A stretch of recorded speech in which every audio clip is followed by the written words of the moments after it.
You've been training to build strength and muscle, but now you're ready to reveal that hard-earned physique. The problem is you've never successfully and permanently cut body fat before, and now you're looking to lose anywhere from 10 to 30 pounds. What if I told you there's a smarter, more efficient way to approach your first cut, other than what most people do, that actually preserves muscle and strength? It keeps your energy high, and it doesn't require you to cut carbs, live off chicken and broccoli, or ramp up your cardio. Today, you'll learn exactly that so you can execute your fat loss phase successfully the first time.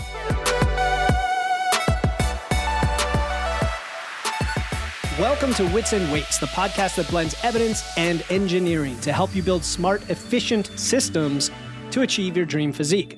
I'm your host, Philip Pape, and today we're discussing how to execute your very first cut and lose 10 to 30 pounds of fat. Now, the process of dropping body fat is not that hard to understand, but the actual implementation is what usually holds people up. First are the basic questions. How many calories? How fast do I lose weight? How much protein? What about carbs? What about my training and cardio? But where people run into a wall is not just with the information, it's with all the what ifs for their personal situation and their individual response. What are the mistakes people make? Why do cuts fail? And how can you be successful? And that's exactly what we're exploring in today's episode, your very first cut, lose 10 to 30 pounds of fat. Now, if you want a detailed guide to help you set up your next cut and dial in your nutrition, I've got a free nutrition for body composition guide that gives you details on numbers like calories and macros with sections on hydration, supplements, how to eat, and more. It's really a nice complement to today's episode that can help you follow along and fill in all those details. So to get your free copy, just click the link in the show notes or go to witsandweights.com/free. Set yourself up for success here by downloading my free guide. It's for body composition nutrition. Download it by clicking the link in the show notes or going to witsandweights.com/free. All right, so today we are covering 3 sections. First of all, the mistakes people usually make during their first cut. This is what often holds people up and why people fail, not only to properly complete the cut, but to maintain the results.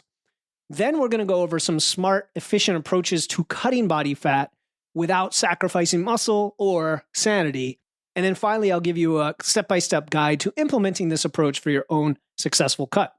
So we're going to kick things off with what are the problems most people face when attempting their first cut. And after years of helping people and lots of clients and listeners go through this process, I've definitely seen some common pitfalls come up over and over and over again. And I'm going to simplify them here into the top 5 that I think are most common. So the first one is this whole idea of a crash diet, a quick fix, or I just need to get the results, so I'm going to do it fast. I'm going to slash my calories dramatically to get the results. Because on one hand, yes, energy balance is a thing. When you burn or when you consume fewer calories than you burn, you're going to lose weight. But when you do it too quickly, although it leads to rapid weight loss, a good chunk of that is muscle, right? So this is like rule number 1 when it comes to dieting or fat loss, is not doing it too quickly because of the potential for muscle loss. But not only that, also the hunger, the irritability, and then the inevitable rebound that happens that leads to what we call yo-yo dieting. And even if you don't think you're necessarily prone to that, think of all the times you've tried to lose fat and maybe not maintain the results. Or you've gone on a quote unquote diet, maybe it's keto, carnivore, or something else, and it's a temporary situation. And then you're done with the fat loss phase, and then you go back to eating how you were before and you gain the weight back. All of that's kind of tied into this crash diet trap that people find themselves in. So the antidote to that, of course, is going to be not going too quickly. We're going to get into that, but that's the first one. The second mistake people make is cardio overkill, right? Chronic cardio, you might have heard it called, because there's this persistent myth, not sure why it's still out there, that these endless hours of cardio are the key to fat loss. And I hear it in the language when people say, well, I'm going to a fat loss phase, so therefore I'm going to ramp up my cardio or ramp up even steps, even walking. And I am a big fan of adding movement where it makes sense and it's sustainable and it will help. But too much not only can be unsustainable, it can backfire because it can possibly interfere with your recovery. It can add stress, and it causes your body sometimes to compensate and actually lower your metabolism And then all of this ties into the first one of, okay, you're going too fast. You've got too much stress on your body. Now you're exacerbating that. And it's just a recipe for disaster, hunger, all the things, poor sleep. And then you're done. Like you don't want to finish the fat loss phase. So too much cardio can be a problem. There's a strategic way to incorporate cardio. The third pitfall is food restriction. Now, this is somewhat tied to the first one of going too quickly. But in this case, I'm specifically talking about cutting out foods or entire food groups or trying to subsist on what you think of as clean foods only. It's like your diet foods. It's like when I'm in a diet, I eat this or I cut these things out. And then when I'm not, I go back. That is the opposite of sustainable, right? Not only that, it's pretty miserable, let's be honest, to do that in any context. It can also lead to nutrient deficiencies, and it throws off your macro balance. It just makes it harder rather than easier, which is kind of counterintuitive, but it really is. I like to think of it this way. A diet is very simple to understand, right? You eat this, you eat that. But then when you put it into practice, you realize that in your individual situation, it doesn't work at all because the things they're telling you to cut are things that you would otherwise like to eat. And again, that is not sustainable. So food restriction, no. Reducing calories, yes, we're going to reduce calories, but we're going to do it in a smart way and still have foods that you enjoy. The next pitfall is on the strength training side, basically neglecting your strength training or not doing it properly to hold on to that strength and muscle. Some folks, or a lot of folks, think they need to switch to high rep, low weight training during a cut, when in reality, keeping the load or the intensity high, keeping that stimulus high is actually one of the most important factors for holding on to your muscle mass. And it really comes down to, are you training close to failure? Are you training hard? It doesn't preclude you going to a higher rep type of program, like a bodybuilding program, but by definition, you don't need to switch up your training entirely. You can usually continue doing the exact same thing if the recovery is okay. So that's the fourth pitfall. And then finally is up here between your ears is the impatience and the unrealistic expectations, okay? And that kind of all ties into adherence and consistency and maybe even motivation, where you think you can lose more than you really can in a certain period, right? And that leads you to go too quickly, the first pitfall. And so you have these unrealistic expectations, like I need to lose 30 pounds and I'm going to do it in 2 months, right? Or something like that. And then when it doesn't start to happen fast enough, you get impatient. Whereas the opposite of coming up with a very reasonable, moderate rate of loss, where you may lose half of what you thought you could lose in that period, but you can go week after week and keep executing, and you can have your social events and you can enjoy your foods, and it ties into all the other pitfalls we talked about overcoming. And now you end up losing a bunch of weight that you wouldn't have been able to lose otherwise because of the impatience and the unrealistic expectations, right? You don't want to go too aggressive overall with your approach and harm yourself in the process mentally and physically. So what happens when you have any one or combination of these mistakes? That's where we have our failed cuts. That's where we have our yo-yo dieting. That's where we have muscle loss and ultimately frustration. All right, so those are the classic big mistakes people make. Now I'm going to talk about principles that will help you be successful. And you're going to notice that these principles are often an antidote to the pitfalls. So the first one is gradual calorie reduction, right? Instead of slashing calories massively or cutting or whatever, or cutting lots of foods out so that you can cut calories significantly, we are going to create a moderate deficit that allows for steady fat loss while preserving muscle. Now, outside of the scope of this episode, there are recent episodes I've done on my stair-step fat loss process, and also 3 new ways to do a dieting phase, which are basically non-linear diets. And those are other creative ways to go at different moderate deficits for you that help you get through the process. Because ultimately, the thing that's going to make you successful is, can you stick with it to eventually get that result? All right, so gradual calorie reduction. Next, we're going to focus on protein, right? Protein. Keeping that protein high. And I say high, but in reality, it's balanced, but it's high compared to the general population. Most people are very underfed on protein. You are aiming for a much higher level, more in that, we're going to talk about the numbers, but it's 0.7 to 1 gram per pound of your target body weight. Keeping that protein high is going to preserve your muscle mass during the cut.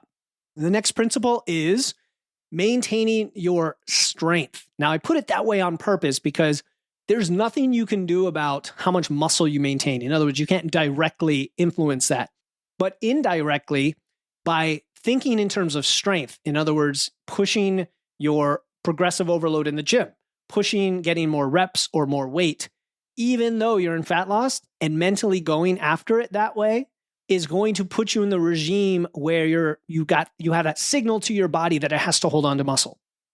What you may find in reality is that as you're losing weight, let's say you've lost 5, 10 pounds, and now all of a sudden, maybe you miss a rep, right? Or maybe you can't go up in weight, but you got the same reps or the same weight as last time. Well, the fact that you're 5 or 10 pounds lighter and pushing the same weight as last time, then you're 5 or 10 pounds heavier, means you're actually stronger in relative terms, right? And I don't know what order the episodes are coming out, but I did an episode about scaling laws where like you have to think of relative strength, not just absolute strength. And when you're losing weight, the relative strength is important to keep in mind from a mental perspective because we're emphasizing maintaining that strength, which then maintains that muscle. All right, so the next principle is strategic cardio, which again, you see how these align with the pitfalls I talked about. So instead of this, like I just need to be on the endless treadmill, metaphorical treadmill, it could be running, it could be biking, it could be whatever. Instead of that, we're going to use cardio strategically. And the way I would do this is number one, incorporate walks where they're enjoyable. You can use some habit stacking, like listening to a podcast while you walk, something like that. Or if you've got a treadmill and you want to watch Netflix or do some work while you walk, things like that. You do it strategically if you're trying to add some activity, but you can also make your existing cardio a little bit harder. So you burn a little bit more calories and take more advantage of the time you have, but without pushing it. So this would be, for example, going on an incline when you walk instead of flat, or adding a rucksack, right? Or hopping on an assault bike that you've never done before, and now it's going to probably burn more calories because you're kind of clumsy at it, you're kind of inefficient at it. So these are strategic ways to incorporate cardio. Having said that, if you enjoy these activities, any form of cardio, and want to include it throughout your week, as long as you don't overdo it and it doesn't overcome your lifting in terms of quantity, then you're probably fine. Just got to listen to your body and listen to your recovery. Hey, this is Philip, and I hope you're enjoying this episode of Wits and Weights. I started Wits and Weights to help ambitious individuals in their 30s, 40s, and beyond who want to build muscle, lose fat, and finally look like they lift. I've noticed that when people transform their physique, they not only look and feel better, but they also experience incredible changes in their health, confidence, and overall quality of life. If you're listening to this podcast, I assume you want the same thing, to build your ultimate physique and unlock your full potential, whether you're just starting out or looking to take your progress to the next level. That's why I created Wits and Weights Physique University, a semi-private group coaching experience designed to help you achieve your best physique ever. With a personalized, done-for-you nutrition plan, custom-designed courses, new workout programs each month, live coaching calls, and a supportive community, you'll have access to everything you need to succeed. If you're ready to shatter your plateaus and transform your body and life, head over to witsandweights.com/physique or click the link in the show notes to enroll today. Again, that's witsandweights.com/physique. I can't wait to welcome you to the community and help you become the strongest, leanest, and healthiest version of yourself. Now back to the show. The next one is flexible dieting. So this one goes hand in hand with the food restriction. In this case, we are saying no food is off limits, right? We're focused on hitting our macros, enjoying a variety of foods, and listening to our body. Now, the listening to our body part gets a little bit wonky because people are like, what do you mean? Well, very simply, I would say hunger is going to be the big one. And then things like digestion, right? And just generally how you feel after eating things are going to be the other drivers. So during fat loss, if you're hitting all your macros, but you're still hungry, then you ask yourself, okay, am I hungry because it's normal physical hunger because I'm losing fat? In which case I can reframe it as a positive, like, hey, I've got some hunger. Pretty cool. That means I'm losing fat. Let me go get a glass of water, go do some activity, whatever. Or is it emotional hunger, which is a whole different situation that we have to analyze as well. And it's okay to have both. And both can have different solutions, right? Like replacing a sweet tooth craving with fruit, or adding lots of veggies to your lunch and dinner to fill you up, or switching around your meal timing so that, your body doesn't think you've got this long stretch where you're just not eating and now you get hungry because the calories are low. There's a lot of clever things we can do. There's no one right approach, but that's the part of the flexibility. It's the flexibility with food, but also how you arrange that food within your day-to-day. And then finally, of course, we have the antidote of impatience and unrealistic expectations is realistic expectations and patience, right? The long game is actually the fastest path. I've said that before, but I want to reiterate it here because just like the tortoise and hare, right? Slow and steady when it comes to fat loss will definitely help you get through it, because even if you ultimately don't lose as much as you wanted to in a certain period, you're probably going to lose a lot more than you would have if you were impatient and tried to go after it quickly. And our brains have a hard time reconciling that. But all you have to do is look to your past. Look to those times when you did a diet and either gave up or you binged or you lost a bunch of weight and then you went back and quickly gained it back, right? And I don't want you to say that, oh, keto worked for me because I lost 40 pounds and then you gained 50 pounds back. Okay, then keto didn't work for you. But if you lost 40 pounds over, say, twice as long of a period, and then now you're able to maintain your results, you know what your maintenance calories look like, you can kind of hold on to that physique for a while, then you've done it, okay? And I fell into this trap many, many times. I went through many diets, some weird ones I didn't even have names for, where I'd have these small lists of strange foods that I'd put together that I was basically just cutting a ton of calories by limiting my palate. And I was miserable and I'd lose a bunch of weight. I'd lose a bunch of muscle. And then of course I'm done and say, okay, thank God. Now I can go back to how I was eating before. Where's the pizza, right? And that is not what we're trying to do. So those of you thinking, oh, I just need to cut carbs. Oh, I just need to go on carnivore. I see it in my lifting communities where kind of the advice that gets thrown around often is like, you just got to eat clean for a while. You just got to cut this. And I'm like, shake my head. And, I hesitate to jump in and offer advice to people who don't want it, but I see that and I'm thinking that's how people get into trouble. And for those of you who've reached out to me and are like, help me out because I don't want to do it that way, you find that you don't have to do it that way. So this approach allows you to lose fat, to maintain muscle, to keep your energy levels stable. And here's the thing, to enjoy the process. Like it's a process of growth and mental and physical evolution. It's learning about yourself and learning what can actually work, just like when you're lifting weights, okay? Don't think of these as distinct processes. They're all processes of growth, having a growth mindset, learning about yourself, and not suffering through, right? Not thinking that this is a punishment or a short-term, terrible, extreme situation I have to put myself through. It doesn't have to be that way.